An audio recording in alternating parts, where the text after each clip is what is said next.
Hello guys. तो कैसे हैं आप सब लोग। एनके फ्लेवर्स पे आप सभी का स्वागत है। इस वीडियो में अपने बात करने वाले हैं ड्यून प्रोफेसी के एपिसोड 2 के बारे में। तो चलिए दोस्तों वीडियो शुरू करते हैं।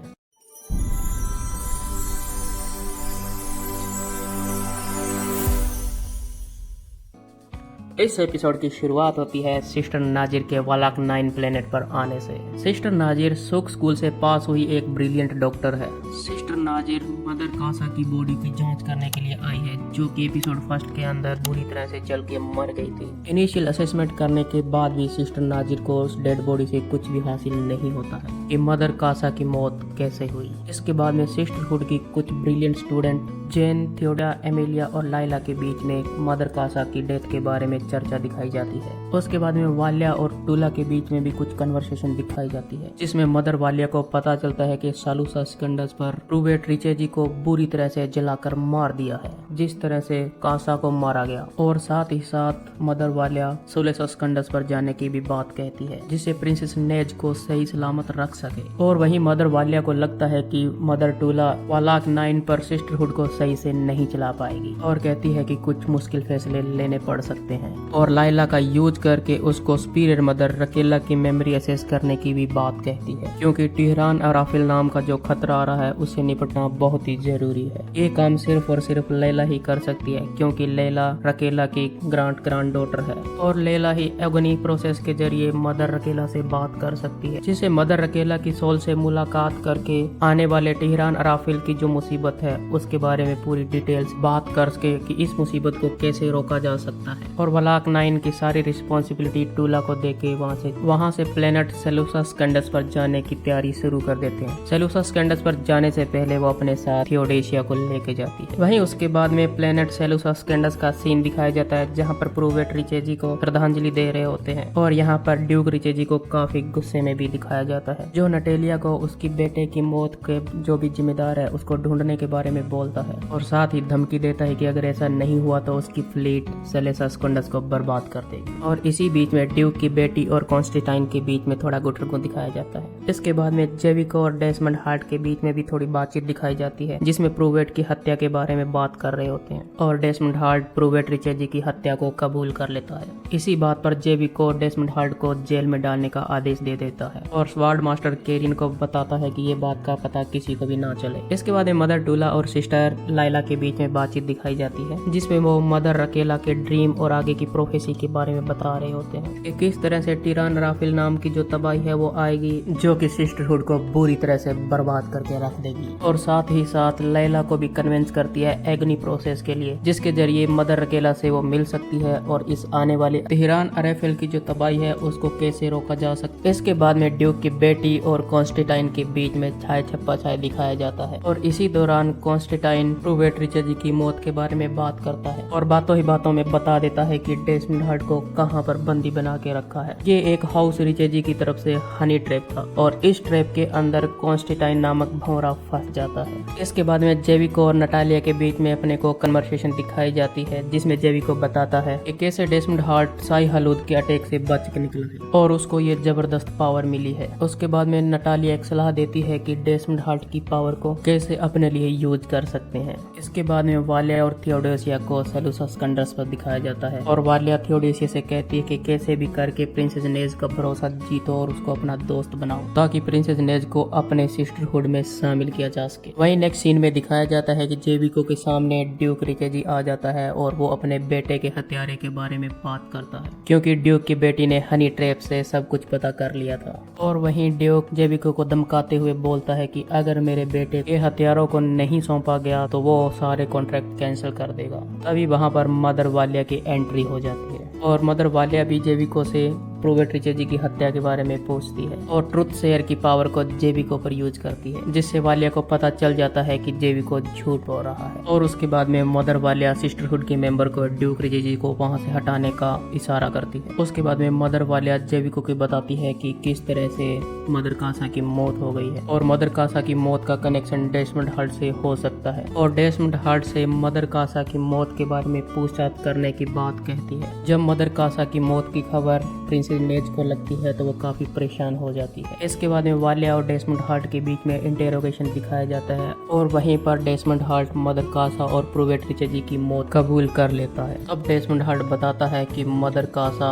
हाउस कोरिनो को किसी काम की नहीं थी और प्रूवेट रिचे जी एक बैन टेक्नोलॉजी का यूज कर रहा था। अब वालिया जेविको से कहती है कि डेसमंड हार्ट ही मदर कासा का हत्यारा है और इसको सजा मिलनी चाहिए। फिर जेविको कहता है कि दूसरे प्लेनेट पर मदर कासा की मौत होगी, वो भी उसी टाइम जिस टाइम प्रूवेट रिचे जी की मौत होगी। और कोई भी व्यक्ति ऐसा कैसे कर सकता है कि एक ही समय पर दो अलग अलग प्लेनेट पर किसी को मार दे, और अगर ऐसा है तो इसका पुख्ता सबूत दो। और इसके बाद में वालिया को वहां से जाने के लिए कह देता है और फिर उसके बाद में मदर वालिया लूसा स्कैंडस के जिमिया डिवीजन पर किसी से मिलने के लिए चली जाती है। इस एपिसोड में आगे एक ट्विस्ट देखने को मिलता है जिसके अंदर एरिन एट्रेडिस कोरिनो महल की मैपिंग कर रहा होता है और इस मैपिंग को लेके किसी होरास नाम के एक व्यक्ति से मिलता है जो कि एक रिबेलियन प्लान कर रहा होता है। ये होरास नाम का बंदा house Corrino, house Atreides, house Harkonnen, spacing guild और उसके अलावा बड़े हाउसेस के खिलाफ सीक्रेट रिबेलियन का प्लान करता है, क्योंकि उसको लगता है कि जिस तरह से बड़े हाउसेस स्पाइस पर कंट्रोल करते हैं और सारा स्पाइस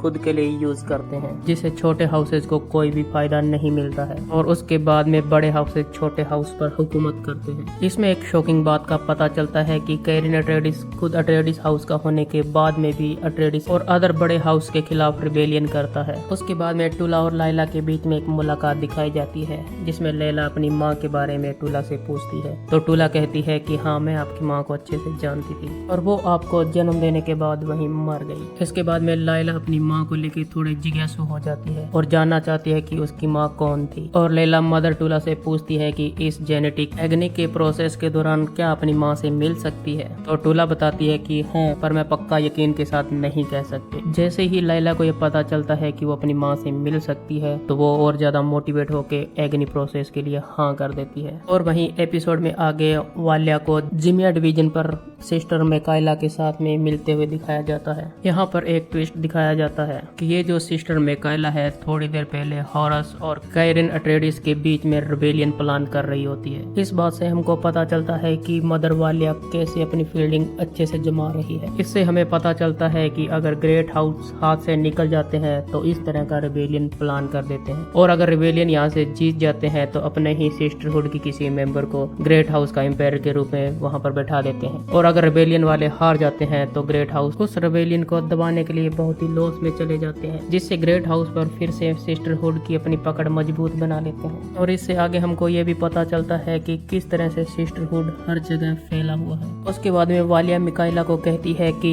अराकिस पर जो भी रिबेलियन प्लान किया था उसकी पूरी डिटेल हमको चाहिए, क्योंकि इस रिबेलियन से डेसमंड हार्ट के बारे में काफी कुछ जानने को मिल सकता है। और साथ ही बताती है कि जो अभी कोरिनो पर रिबेलियन स्टार्ट कर रखा है वो इतना इम्पोर्टेंट नहीं है। अभी फिलहाल एम्परर का विश्वास जीतना सबसे ज्यादा इम्पोर्टेंट है और ये विश्वास तभी आ सकता है जब इस रिबेलियन की खबर जेविको तक पहुंचे। तब सिस्टर मैकाइला बताती है कि इसकी शुरुआत स्वार्ड मास्टर केरन अट्रेडिस से कर सकती है। ये बात सुनकर वालिया की आंखों में चमक आ जाती है और वो इतनी खुश हो जाती है कि उसको एक ऐसा मौका मिल गया है जिसमें एक तीर से दो शिकार कर सकती है। पहला तो ये कि वो एम्परर का भरोसा जीत सकती है और दूसरा सबसे ज्यादा इम्पोर्टेंट अट्रेडिस को गद्दार और धोखेबाज साबित करना। उसके बाद में अगले सीन में हमें बताया जाता है कि डेसमंड हार्ट से मिलने के लिए नटालिया आती है, क्योंकि नटालिया को लगता है कि डेसमंड हार्ट और उसकी पावर हाउस कोरिना और जेविको के कितने काम आ सकती है और डेसमंड हार्ट की पावर से दूसरे हाउसेस को कंट्रोल किया जा सकता है। एपिसोड में आगे हमको बताया जाता है वालैक 9 का सीन, जहाँ पर लाइला एगोनी प्रोसेस के लिए रेडी हो रही होती है। उसके बाद में टूला रोजन पॉइजन को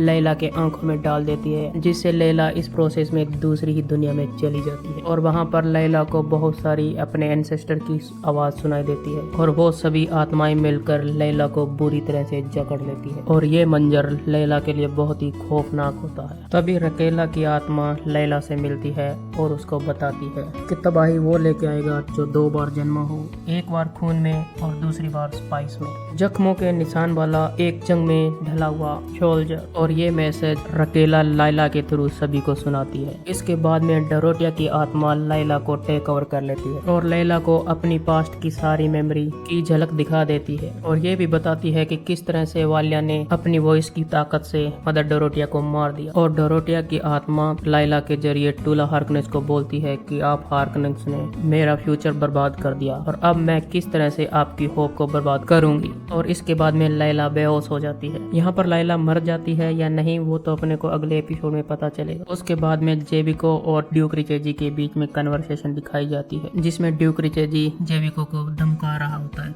तभी बेड इस तरीके से एंट्री होती है डेसमंड हार्ट की और डेसमंड हार्ट जेविको के कहने पर ड्यूक रिचेजी को बुरी तरह से जलाना स्टार्ट कर देता है जिसकी वजह से ड्यूक रिचेजी की बुरी तरह से फट जाती है और ड्यूक रिचेजी बुरी तरह से गिड़गिड़ाने लग जाता है और जेविको से माफी मांगने लग जाता है और तब जेविको डेसमंड को रोक देता है। फिर आगे हमें दिखाया जाता है कि वालिया कोरिनो हाउस में जा रही है और वो कोरिनो से मिलना चाहती है लेकिन उसके सामने आ जाता है डेसमंड हार्ट और वालिया डेसमंड हार्ट से मदर कासा की मौत के बारे में बात करती है और वालिया गुस्से में अपनी वॉइस की पावर का यूज करती है और डेसमंड को बोलती है अपना खंजर निकालो और गले के आर पार कर लो। इस वॉइस को सुनकर डेसमंड अपना चाकू निकालता है और चाकू करता है। इससे पता चलता है कि डेसमंड के पास वॉइस पावर को काउंटर करने की भी पावर है और वालिया इससे काफी सरप्राइज हो जाती है और ये एपिसोड यहीं पर खत्म हो जाता है। डेसमंड हार्ट कौन है और मदर रकेला ने जो बोला वो क्या है ये तो हमको आगे आने वाले एपिसोड में ही पता चल पाएगा। तो दोस्तों अगर वीडियो को यहाँ तक देख लिया हो तो वीडियो को लाइक शेयर और सब्सक्राइब करना ना भूलें। Thank you for watching.